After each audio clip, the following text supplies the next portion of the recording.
Welcome back to Asinine Radio, a weekly podcast where we talk about music, and, well, that's pretty much it. So, let's go!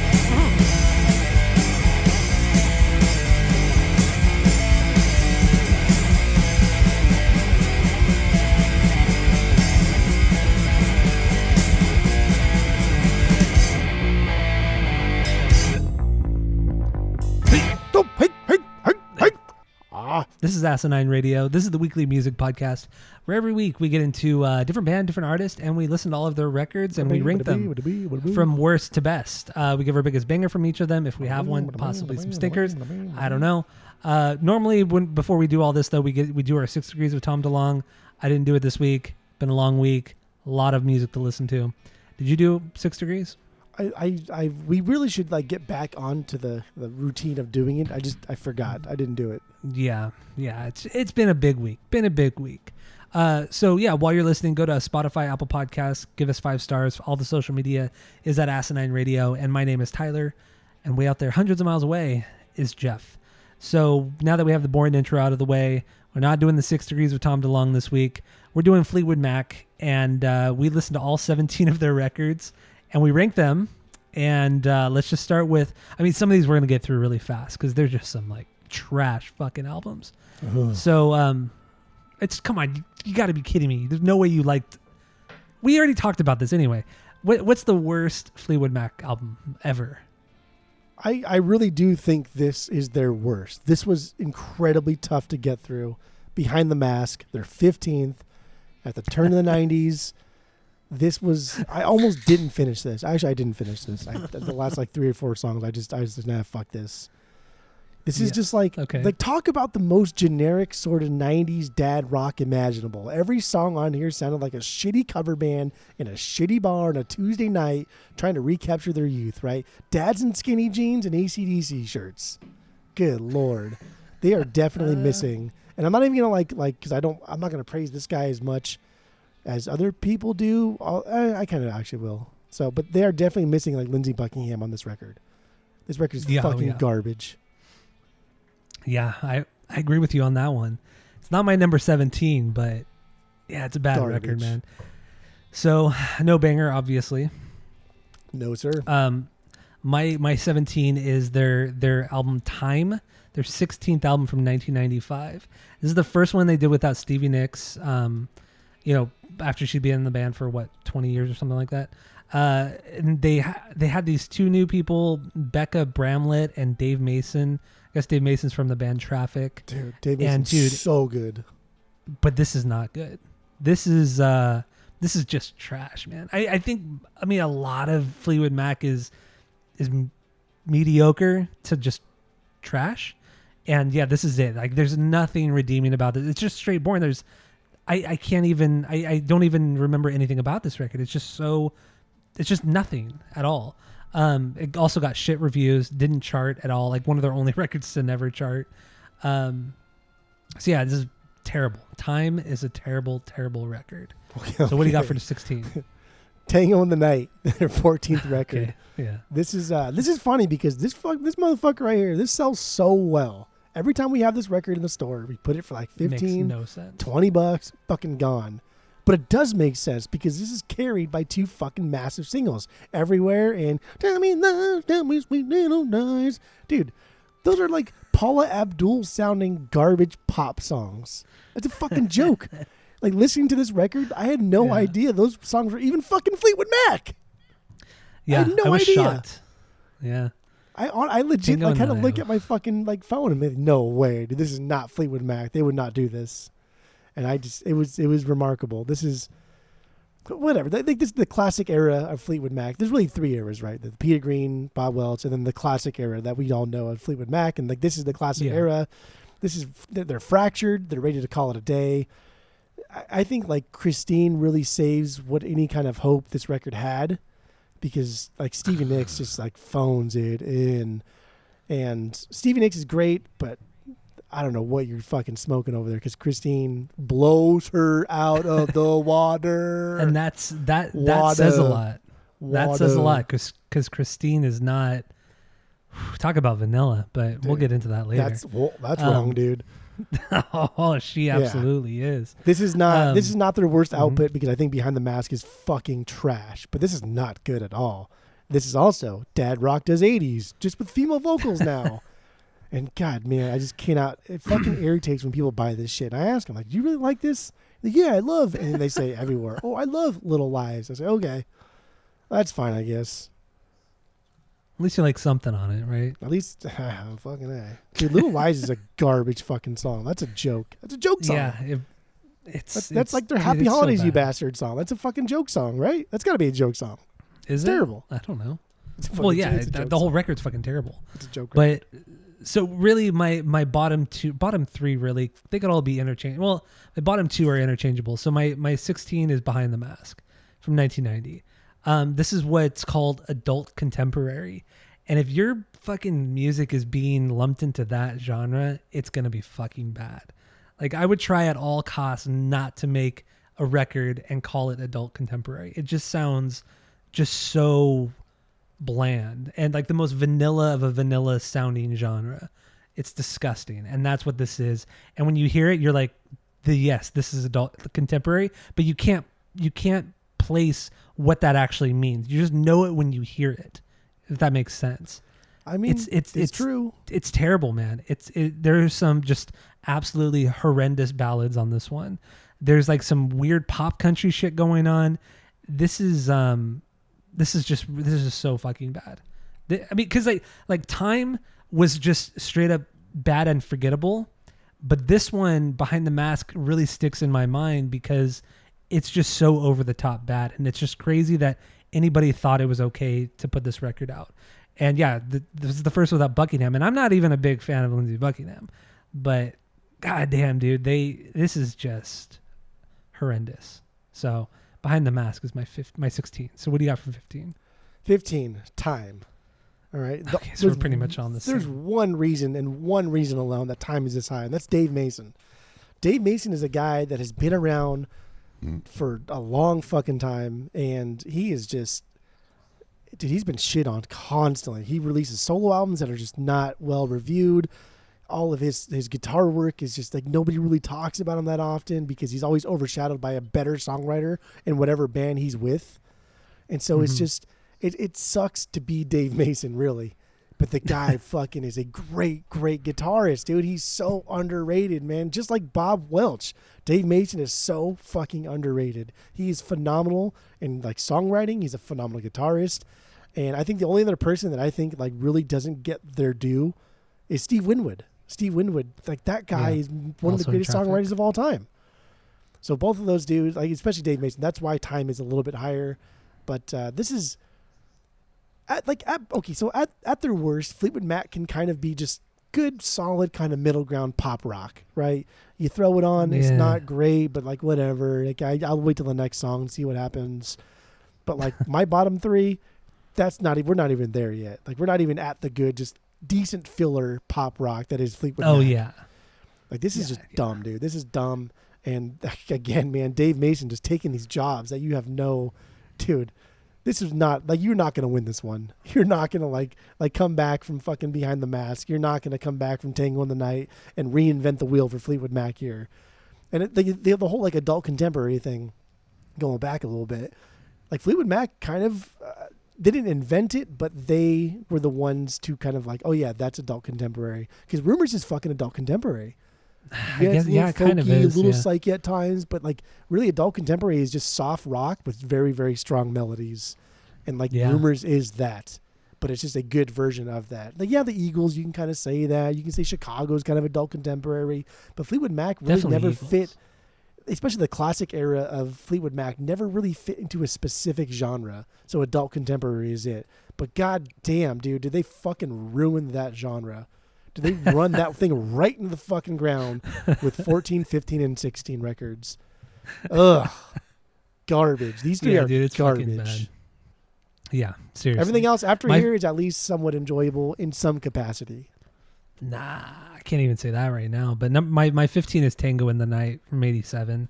You know, the last one with Buckingham. Bottom three is just fucking insane. They're all garbage. Dude, Tango when I threw this on, I didn't know. I thought, okay, we're gonna get another kind of boring soft rock Fleetwood, and this talking about taking a fucking left turn, dude. This sounds nothing like they've ever done. No, not one of the records sounds like this one. It's bad. It's straight up 80s trash. It is so fucking awful. I can't. I was blown away. Like, I had to skip some of the songs. I'm like, why am I listening? This is I'm really not enjoying I'm just not enjoying myself. Why am I doing this? Did you know Little Lies was a Fleetwood Mac song? No, I had no idea. No fucking But idea. you know the song, right? Yeah, I know the song. Yeah, I do. And you sang along to that Little Lies, tell me sweet little lies. And you hated yourself for it too. I tried not to, but yeah, I guess this is like a Lindsey Buckingham solo album first, and then he decided, since he's such a control freak, he decided to put this out as a Fleetwood Mac album, and dude, this is the best selling Fleetwood Mac album since Rumors. Yep. That fucking blows my mind. It's fucking unbelievable. And like I said, I don't think the stuff they did after Rumors was very good. But goddamn, dude, it's fucking insane that this is so popular. It's dumb. It's just dumb. So, what do you got for 14? It makes sense because it's just fucking filler 80s bullshit done by a really band that we is. know and love, right? It's like Weezer putting out shitty album after shitty album after shitty album. Like, it's comfort food. Like, we know Weezer's done great stuff. We know Fleetwood Mac has done great stuff. I will listen to this. It just happens to be like in the 80s. And Little Lies and Everywhere are massive fucking singles, and they're just so milquetoast and garbage that, yeah, that's why it's popular. Fuck that record though. I will say most of Fleetwood Mac is pretty milquetoast. Get the fuck out of here, dude. Well, let's see. Most of it is. All right. So even Rumors. Come on. Get the fuck out. Shut the fuck up. I really do love Rumors, You're but come silly on. boy. It's So they have pretty 17 milquetoast. records. I own 6 on vinyl. So I guess, yes, most of their stuff is nothing I would ever buy on the vinyls. I have 2 of their records right now, and I'm planning on getting 2 more. So okay. That's as far as I want to go. All right, number 14. What do you got? 14. Yeah. What do you got? Number 14 is Tusk. The record right after Rumors. This is a double album, so you're bound to get like a couple bangers in there just by fucking numbers game, right? And the album does have a couple bangers in here. There's some really good fucking songs here. But overall, like, I would say a record and a half of this is, at best, pop rock filler. And this is the beginning of, like, their pop rock filler phase. Actually, from now on, really. Mm-hmm. But, like, I respect Tusk for a couple reasons. One, it's a huge departure from Rumors. And it's leaving people with like, what the fuck vibe? Because like, how do you follow Rumors? You don't. You can't. No, you're right. There's no fucking way. You've set this bar so fucking high that there's already an expectation that you're going to fail, like a sophomore slump for this era of the band. There's no way you could do that. So rather than try and recapture it, like Lindsey Buckingham was like, we'll just write a bunch of weird fucking songs on this thing.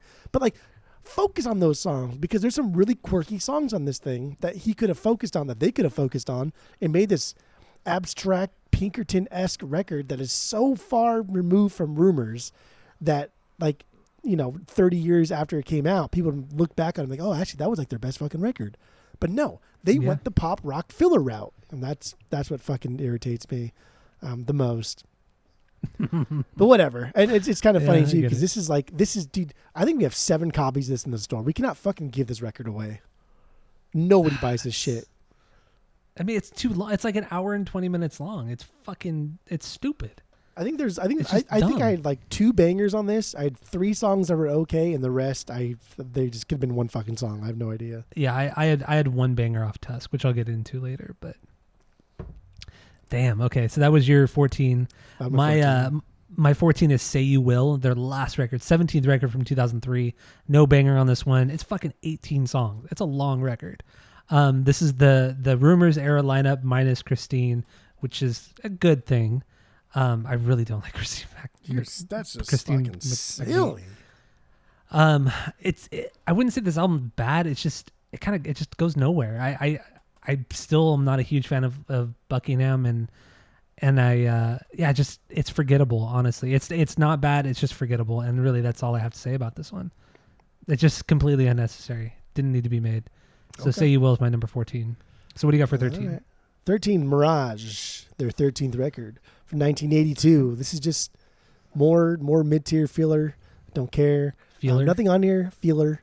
Nothing on here I thought was a stinker, like some songs on Tusk, but there was only a couple of maybe playlistable songs here. I did have a banger on this one, so that's why it's here. Empire State. I thought that was a fucking banger of a song. And they can still churn out like rad songs every now and then. Not a big deal. This sold well, still sells well, but it's just kind of like, I don't know. It's a forgotten album in the 80s by like this classic lineup, and like, who really cares? It's like a $10 record at best. Oh shit. Okay, my 13. My 13 is Heroes Are Hard to Find. Their 9th album from 74. This is the last album they did with Bob Welch. It just seems it's so phoned in. You could tell everybody was burnt out, especially Welch. I mean, I never knew about Bob Welch prior to this week, but he's a guy who does not get enough recognition, and it's unfortunate. He was really so important to this band, and his little era in the band was so important, but he's never fucking talked about. But this record, yeah, they were on their way out. They're done. He didn't give a fuck, and they phoned it in, and that's what Heroes Are Hard to Find is for me. It's forgettable, honestly. Not bad, just forgettable. Okay. What do you got for 12? 12 is Heroes Are Hard to Find, and I had the least amount of notes for this one because this is right in the middle of their entire disc. There's 17 records. 12 was kind of right in the middle there. Damn, this is like the most vanilla that they've ever done. Nothing really bad, nothing really good. Everything just kind of like middle ground. Everything blended together into one fucking track. And I've had this on the vinyl twice, and I don't know any fucking songs from it. And I love Bob Welch, and I love this era of the band. Damn, this record's dumb. It really, really is. So, got nothing else on that one, I guess, right? That's it. Yeah, that's it. That's literally that. I have the least amount written for this record too. It's so fucking weird.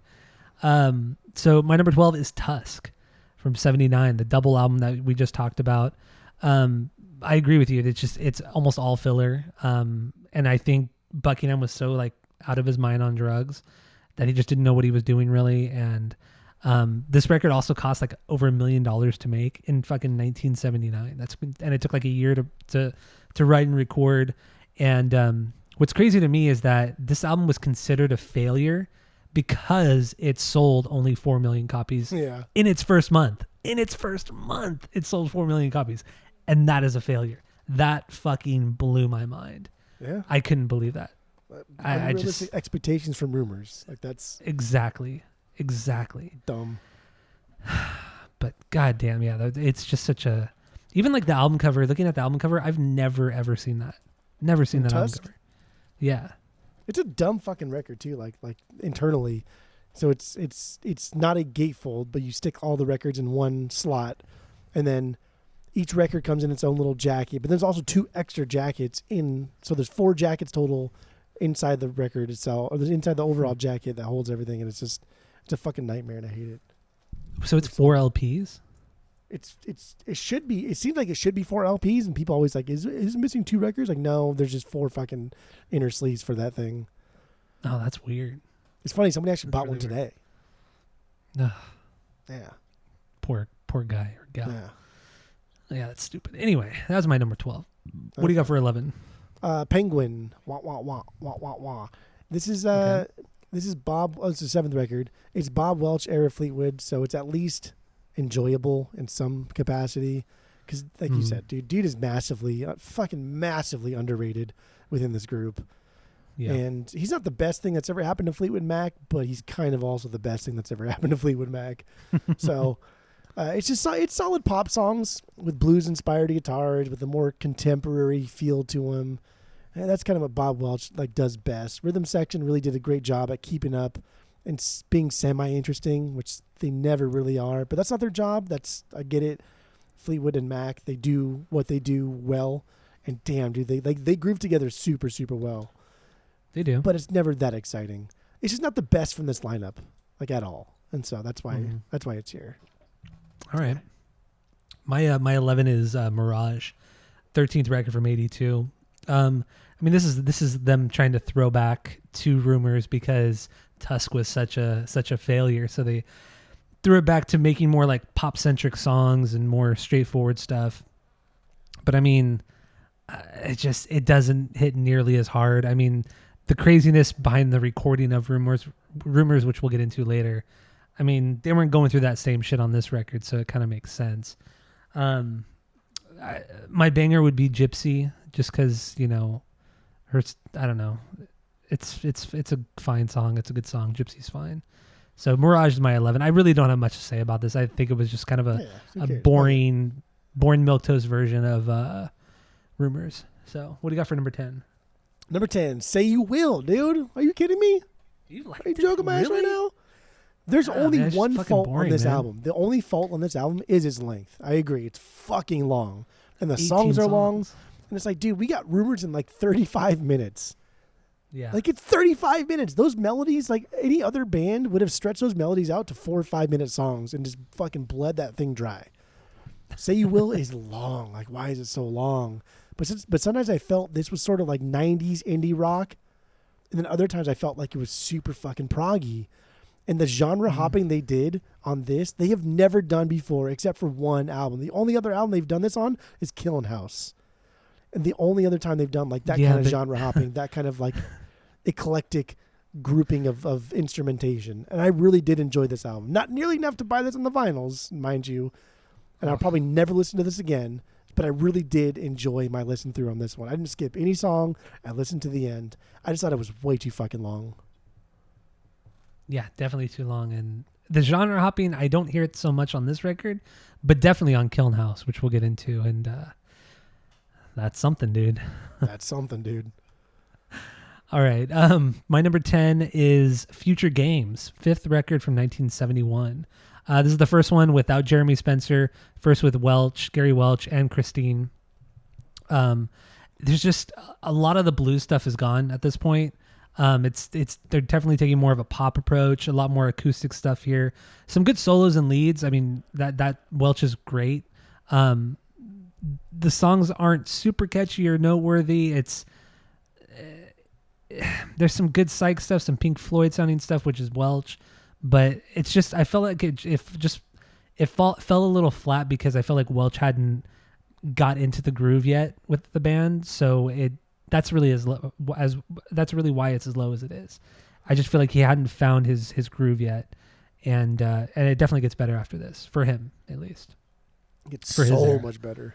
Yeah, it does get much better. Once again, like a totally forgotten member of this band. Fucker didn't even get inducted into the Hall of Fame with the rest. Everybody snubbed him. Thing, dude. That's pathetic. Yeah. But then you read about it, it's like, well, Fleetwood Mac, if not for this guy. No, you're right. I mean, but the reason why they did it was because he sued them like 3 years prior to the induction because of like unpaid royalties and shit. He's not paying them. Like, you pay your fucking people. I know, right? Like if it wasn't, it's so fucking stupid. Like literally, so like Fleetwood Mac became like Buckingham Nicks featuring Fleetwood Mac on Rhythm Section. That's the fucking band that we're talking about this week. Not Fleetwood Mac. Mm-hmm. Fleetwood Mac is Peter Green and Bob Welch. Like that's the Fleetwood Mac. Agreed. That means anything. Rumors just happen to be great because everything else that era did is fucking garbage. I mean, and really, I will talk about it later. So yeah, Future Games, my number 10. What do you got for number 9? Future Games. Okay, yeah. There you go. This is the only Fleetwood Mac that I've never heard prior to this week. Like pre Tango in the Night. So I've heard Tusk and everything before that, except for this record. So I was going this completely fresh. This is the first one with Bob Welch, and like the difference between this and Killin' House is leaps and bounds. Like it's so different. Oh yeah. There's already a lot more like contemporary jazz fusion-y progression going on in his guitar playing and his songwriting. It's still kind of done in that early psych blues format. So we're still not getting, like the Mystery to Me era. They're sounding Bob Welch here, but it's still good. It's still fun. It's a true transition record, and it's a great listen. I had a lot of fun with it. Future Games, the title track, was like the biggest banger. I thought it was a great song. It was 8 minutes long. It was written and performed by Bob Welch. So it's just like a journey. It's a journey, and it's saying like, hey, here's who I am as a musician. Here's what I want to do in Fleetwood Mac. And then here's kind of like the introduction to what's going to become. And it was fucking rad. Wait, what song was it? Future Games, the title track. Oh, the title track. Because I forgot, my banger was Lay It All Down. Forgot to say that, but that's okay. That's a good one too. I enjoyed this Okay. listen through. I've never even owned this on the vinyls. I don't think I've ever even seen it in the wild. I've seen buy this it now, cover, but I've never seen it in the wild. but it was fun. It was fine. It was fine. It was Mhm. fine. Yeah. it My was fine. number my number 9 is it's Kiln House. Fourth record from Whoa! 1970. First without Peter Green, last with Jeremy Spencer. Wow. Now, in hindsight, going back, I think if I listened to this, I'd appreciate it more and it would probably be higher. But, I was just kind of like on this Peter Green high, you know what I mean? And you get this and you're like, what the fuck is this rockabilly shit? What is this country shit? Yeah, that's Like, what's so good about like, it. Talking about fucking, genre hopping. That's what this whole record was. Fuck yeah. And I mean, it really wasn't bad. It just wasn't what I was expecting and really wanting from the band. Because goddamn, dude, the blues stuff that Peter Green was doing was, Stupid. and the psych stuff too, was just Stupid. fucking insanely good. But yeah, Kiln House. I think it would be higher if I give it another listen or two. But yeah, it's my number 9. Banger is Earl Grey. Nice little instrumental jam. Because really, the worst part about Fleetwood Mac. Well, not the worst part. Never mind. I'm not going to say it. Yeah, Kiln House. Dude, your is my number hatred for 9. Christine it fucking I just blows can't me stand her, away. dude. It's crazy. I can't stand She's her. better than like half of these people Oh, in every way, man. shape, or form. I think objectively, classically trained and shit. Of course. She's a better But her singer than songs Stevie suck. Nicks. She's a better rhythm player just on the piano than She the is. rhythm No, you're section right. of this band. She has She more is. range than Buckingham. You're right. Dude, she's fucking amazing. God, she's No, amazing. you're right. You're absolutely right. But she's just fucking boring, dude. No Boring. way, dude. Anyway, Well, what do you got for number 8? all right. Number 8 is Fleetwood Mac, the White Album, Yeah. their 10th album. This is just, there's a couple songs on here that are just like unreal bangers, right? Like Rhiannon. Is it called Rhiannon?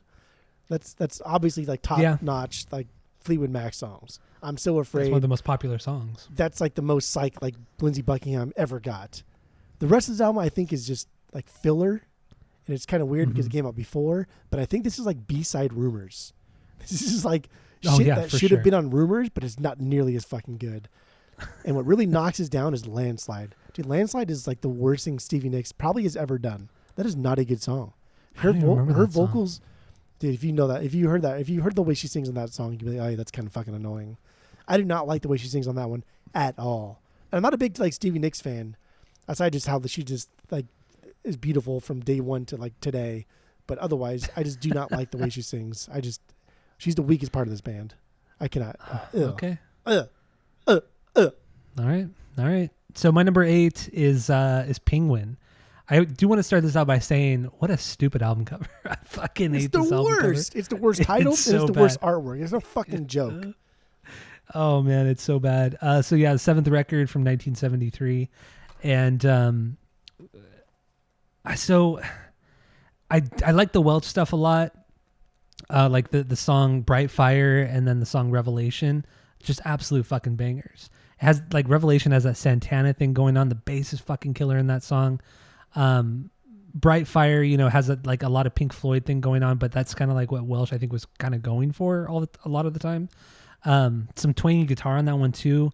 It's weird, but it oddly works. This is the only record they did with Dave Walker on vocals. He was only on 2 tracks. And this is also the first record they did with Bob Weston on guitar. Who cares about Bob Weston? Yeah, seriously, who gives a fuck, shit, dude? Poor guy. Fuck And him. and then the motherfucker cheated or had an affair with Mick Fleetwood's wife or something like that. Dude, these guys Immediately are all fired. fucking The band broke up. douche-nozzles. Dude, the history of this band is fucking. It's like watching a fucking modern reality show. That's what this fucking band It's like is. watching fucking like Big It's Brother, stupid. like Real World or some shit. Yeah, it's fucking dumb. But also like I don't like Dave Walker's voice. They had this weird kind of like Southern worship thing going on. It was bizarre and a lot of too much harmonica. The banjo was kind of a weird choice in one of the songs. Overall though, the album, it just seemed like everybody just seemed like they were lost. Like this is like overall it's a very like straightforward blues rock thing, like kind of like Moody Blues, like just kind of very vanilla in that sense. And they just I don't feel like anybody really clicked on this record, which makes sense. But yeah, Penguin's my number 8. It's fine, but I'm never gonna go back to it. Wah, wah, wah, wah, wah, wah. So what do you got for 7? Damn, we're not even to where I had these on the vinyls yet. 7 is Bare Trees for me. This album. This album, I felt like Danny and Bob, like Danny Kiron and then Bob Welch, they wrote together rather than just did separate tracks and just layered each other's songs. This is more cohesive. It's a pop album, but it still has that kind of like psych folk feel at heart. Some of these songs are bangers, but most are just like we're getting to the good okay songs. Like, I'm not going to skip these. I'm not going to playlist them, but these are pretty good songs. The title track here again, like Bare Trees, fucking amazing. This time it's Danny all around, writing, performing it.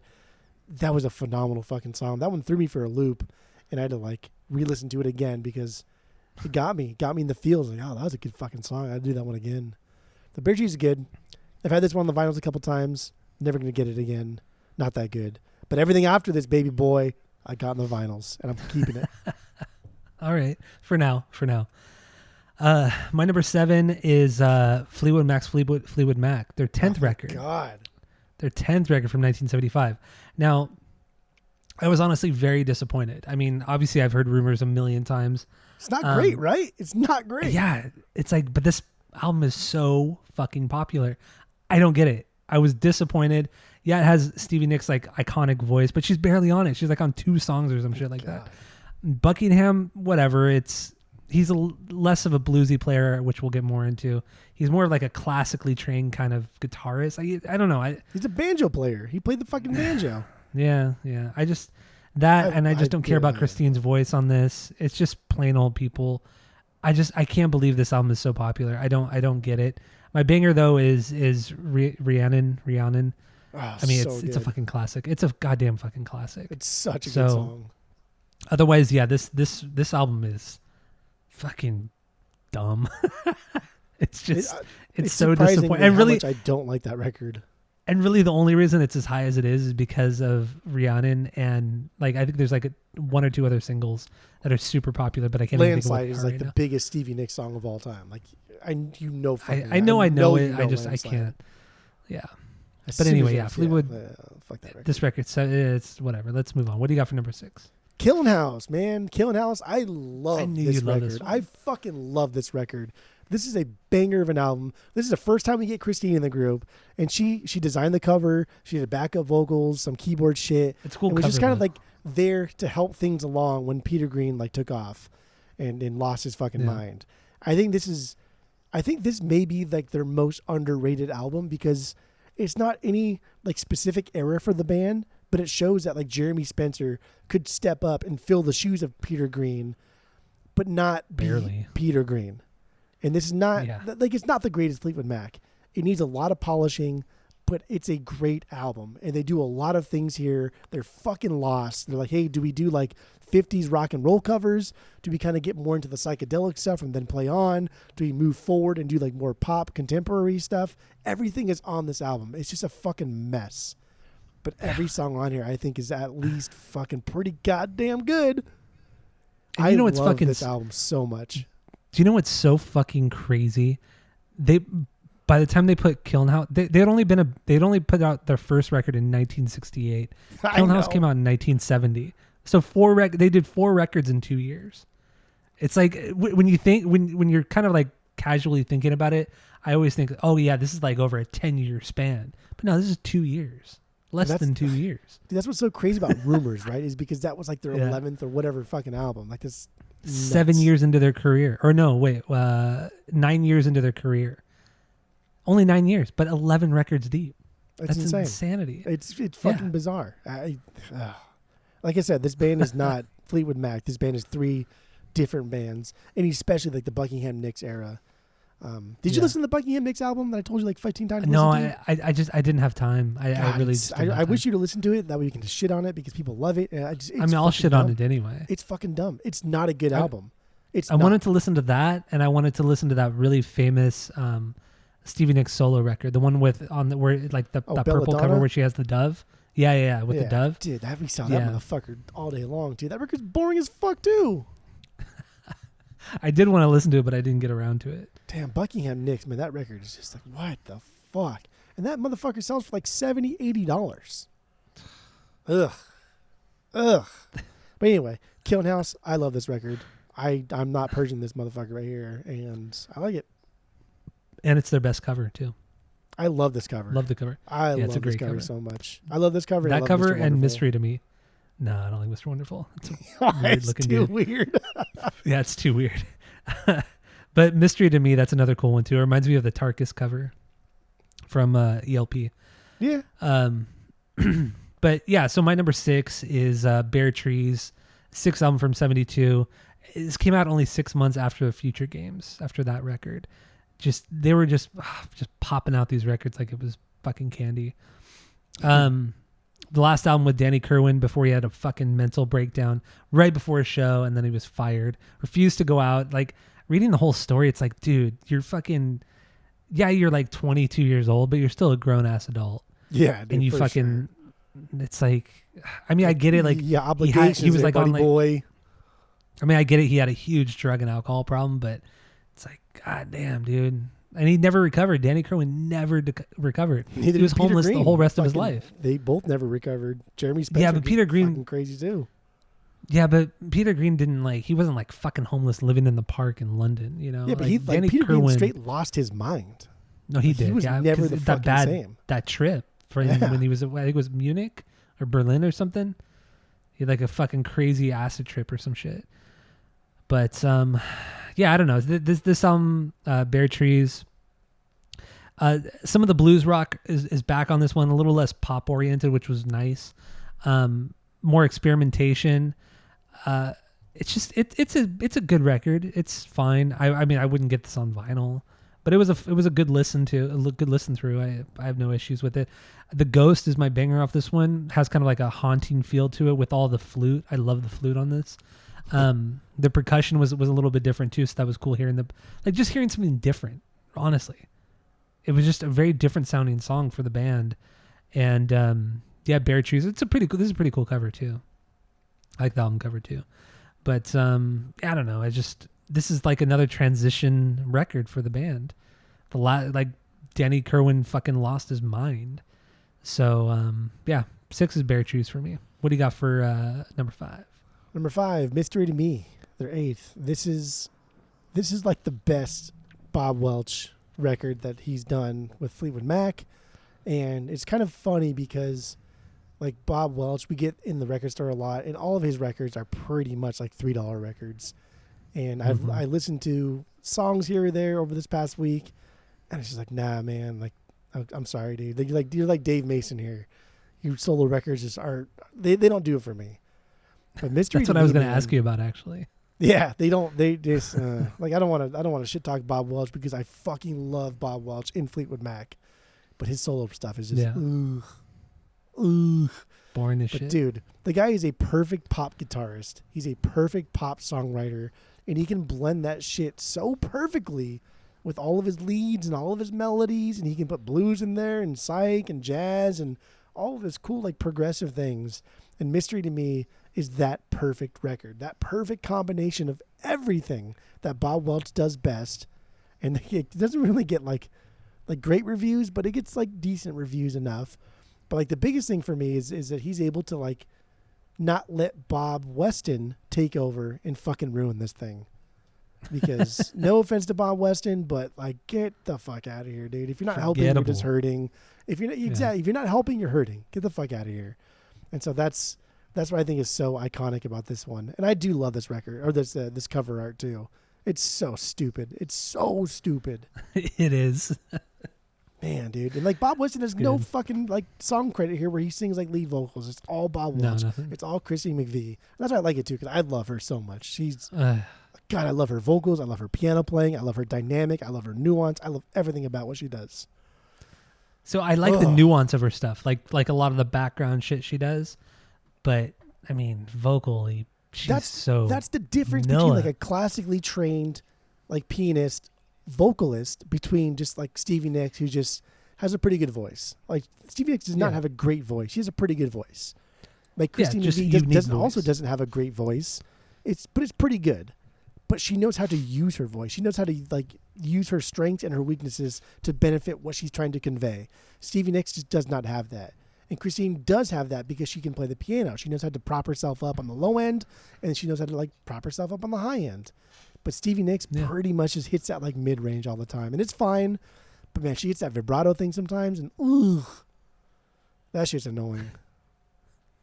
All right. Like a chipmunk. She sounds like a fucking chipmunk sometimes. It's kind of true. It's kind of true. So at this point, my number 5 onward, I would get on vinyl, 2 of which I already have. But my number 5 is Mystery to Me. So the same record we were just talking about. It's a more Gary Welch. It's pretty much all Gary Welch. And Bob like Welch. the Pink Floyd or Bob, that's Danielle's dad's name, and their last name is Welsh. So that's where I got the Generic confusion white from. name. Throw them in there. Yeah, exactly. But yeah, no, more Bob Welch written record. Just some great guitar playing. Vocally, he has this like David Gilmour, Robert Plant kind of thing going on in several of the songs. Yeah. It's really fucking good shit. And I agree, Bob Weston, let's get him out of here. Just get him out of here. You don't need him. If you're not helping, you're hurting.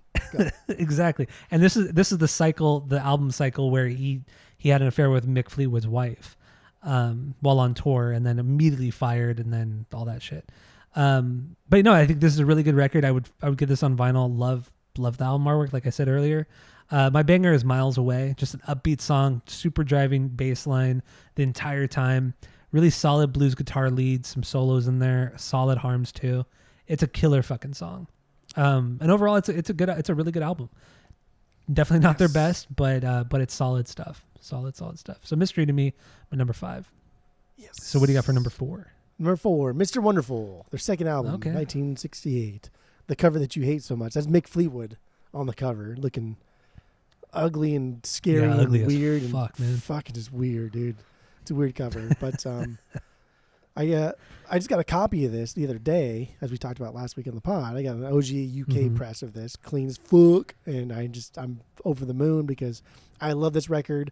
This and their first record are very similar in a lot of ways. The biggest difference between their first and this one is like they're using more production techniques on this one, and they did all of this live. So it's just like one take. Here we go. Let's fucking do it live, and it's a little bit more raw. It's a little bit more raw than their first one. They kind of had like shittier equipment. They never upgraded anything, and they didn't upgrade like the recording process itself. So everything here just sounds amateur-esque, but it's still here. Like the first album's still here. Like this is just perfect like American blues, just straight up like R&B, like jump blues stuff. It is fucking perfect.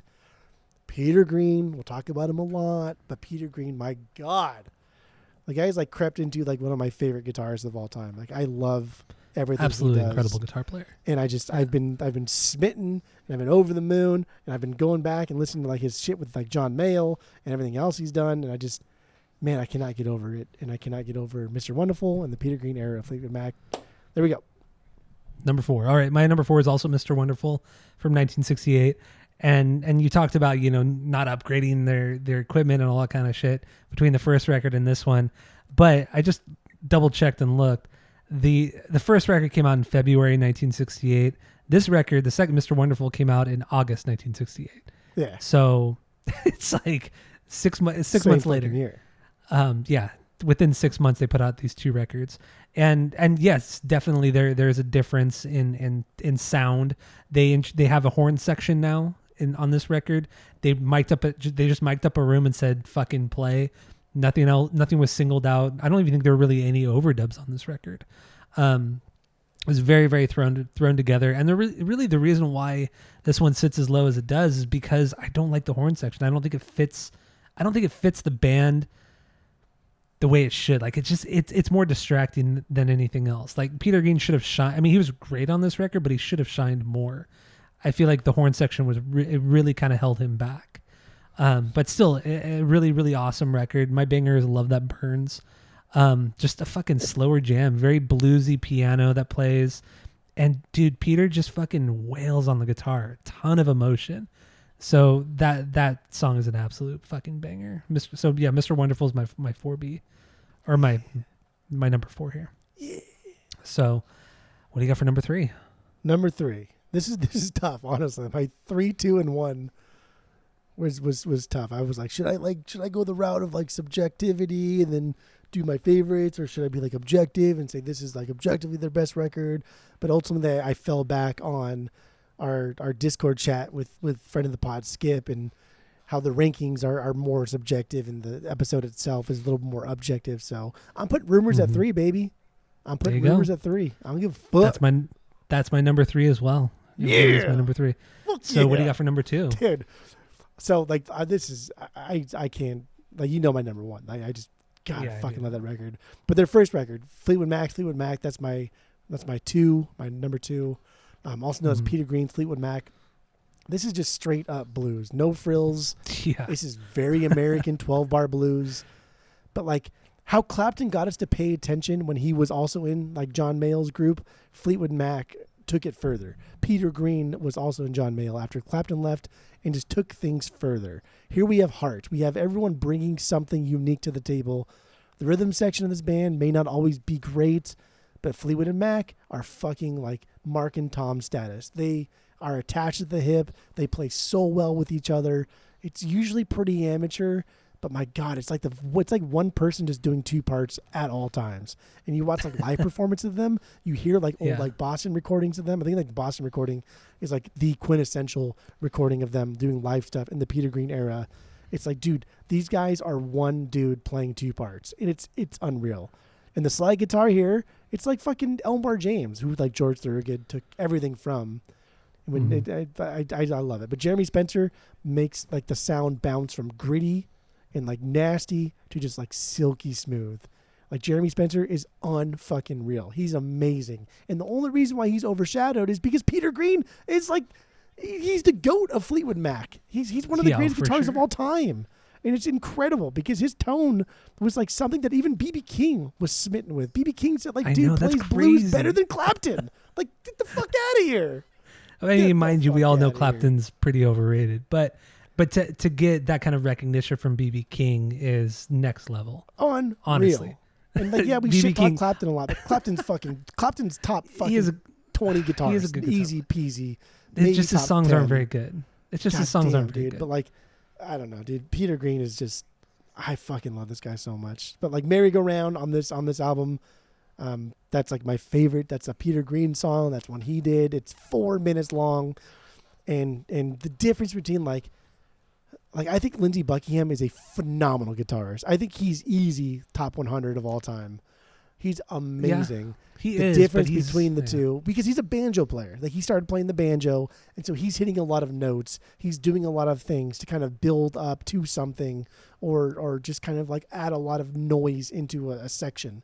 Peter Green, he can just hit one fucking note and let that ring as long as he wants you to listen to it, and you'll listen to it, and you'll be attached to it emotionally, and it's amazing, and he's amazing. Yeah, his feel was something else for sure on the first record. And okay, yeah. So is that all you got for your number 2? Because I think you're gonna talk a lot about Then Play On. Oh my God, I love that record. So yeah, Then Play On is my number 2, and I don't want to say it's better than the first Fleetwood record. It's just different. It's so different. Yeah. So let's Then Play On is the last album with Peter Green. The first with Danny Kirwan. He was only fucking 18 years old on this record. Crazy. And Green kind of wanted to like, sit back a little bit. So he let Danny write a lot of the stuff, and he just kind of like not observed, but he just kind of like mentored the guy, weirdly enough. And there's just way more psychedelic shit going on here. It's a lot more experimental. The blues stuff is still there. Like the blues elements are still there, but it's not the focal point of the songs. And what's cool about this record is it's not like the individual songs that are so good, which they are really good, but it's just like the entire kind of journey through the whole record is what makes this record special. It's like, it's not a prog record, but it has the kind of feel of a prog record, if that makes sense. Yeah. Like it's like telling a musical story. So it's a fucking rad. It's an amazing record. And I do have this on vinyl. My banger is Showbiz Blues, faster folksy song. Green song, folks baby. With beat to it. Yeah, tambourine, has a tambourine and everything. and his guitar playing, his tone on this song is just fucking incredible. So yeah, Then Play On. I know you're going to talk a lot about this, so I'm cutting it short. But yeah, Then Play On is my number 2. So yeah, let's get into this is my favorite Fleetwood Mac record. I think like an argument could be had, like it's objectively not their best. I think you could argue like objectively that is their best. But who gives a fuck? I don't care. This is our subjective ranking system. Then Play On. Rumors is still pretty milquetoast. But it's great, but it's still pretty milquetoast. It's still pretty goddamn good. It's still pretty good, but it's vanilla, man. It's milquetoast. It is. Anyway, this is we'll get into that though. This is ambitious in every way fucking possible. And this record's almost an hour long, and it never feels like it. This is like when we talked about Jeff Beck joining the Yardbirds. And everyone loved Clapton, and Clapton is God. And then Jeff Beck joined and brought like psychedelic elements into like blues rock, like traditional American blues rock. And then people were just like, holy fuck, we can do that? That's the thing now? Like Peter Green did it better. And Jeff Beck's amazing. I get it. And what he did was great. But this is only like 3 years after Beck did it. And like, this is straight fucking psychedelic blues. This rivals like Hendrix. This rivals like the best of them. This is so underrated. And I don't understand why people don't talk about it more. Like my favorite part of this record is the fact that Peter Green tried to teach another person to be better than he was. So often than not, we get like great guitarists, right? That are just, they're the main songwriter. They're the main guitarist. Like, don't stand me up. Dude, Peter Green's trying to teach this guy to be better than he is. He's trying to teach him all of his tricks. He's showing all of the nuance. I want you to be better than I am. Almost like a father and son type of thing. It's incredible. And it's so humbling. And it makes for this record to just be... Dude, I cannot get enough of this record. I listened to this record seven times this week. I cannot get enough of this record. What's cool about this record, too, is that, you know, Danny was a huge fan of Fleetwood Mac. Like, he would go and see all their shows, and he loved Peter Green's playing. Like, he was a self-taught player, and he taught himself by learning Peter Green's licks and all that kind of shit. So when Peter Green took him under his wing, like, he saw something in Danny, like, dude, this kid is fucking amazing, and this is why I'm going to mentor him, and, you know, just kind of teach him how to like write music. Like, it's so fucking cool. And you're right, like, that shit never happens. Like, the egos get in the way, but not with Peter Green. Like, he saw something really special in Danny and tried to help him, and then Danny fucking screws him over. Or like, yeah, Danny's just he was a fucking mess. That's right. He was a fucking mess. Right. But what an album. Yeah, anyway. God, Then Play On, yeah. Album. No, it's fucking amazing. I do love it. So yeah, so my number 1 is Peter Green's Fleetwood Mac, the first record, the self-titled, 1968. So good. This is 12 bar blues. I mean, what you think of, there's a couple blues covers on here, but the way he plays them, it's not like it's not just like a straight lift of those blues songs. Like, there's so much more to it. The emotion in his playing and his tone is incredible on this fucking record. It's just one of the best blues records. Like, outside of like the Delta blues, like, this is probably one of the greatest blues records. I would say top 5 blues records ever. It really it's is. Not top 3. It really is. It's such an incredible blues record that nobody fucking talks about. Like nobody, I mean, Peter Green really isn't talked about at all because he's so overshadowed by Stevie Nicks and Buckingham, which is fucking ridiculous. But he is, unfortunately. And yeah, he was truly an amazing guitar player. Too bad his brain got fucking fried from all the acid and shit. But yeah, so my banger off this one is I Loved Another Woman. I kind of love just how laid back this song is. It's a Peter Green song too. Yeah, the reverb, like, kind of echo on the guitar too is fucking amazing. There's this kind of like bossa nova beat too, and the bass line, fucking perfect. It's such a killer fucking song. And overall, it's a great record, and I'm for sure gonna get this on vinyl. It's so fucking good. Good luck finding it, but that's all right. Do you have it or no? No, I've never even seen this in the wild. I everybody knows around town that this, you get this fucking thing in, I'm gonna come buy it. Like, fucking Mr. Wonderful had only been repressed a handful of times. I think it's only like 13 different pressings of that Mr. Wonderful album over the course of 50 wild. Years. That's crazy. Yeah. And considering how famous this band is. Fleetwood Mac. That's been pressed more than Mr. Wonderful, but still not that much. Huh. Okay. Imagine finding a mint copy of an OG mint. I'd buy, dude. I'd buy. I'd buy. I'd spend. All right. Well, that's all I got for the rankings. You got anything else? No, that's it. That's all. All right. So we're gonna get into Fleetwood Mac's Rumors record. So stay tuned for that. Enjoy, and that's it. That's all. Pretty green.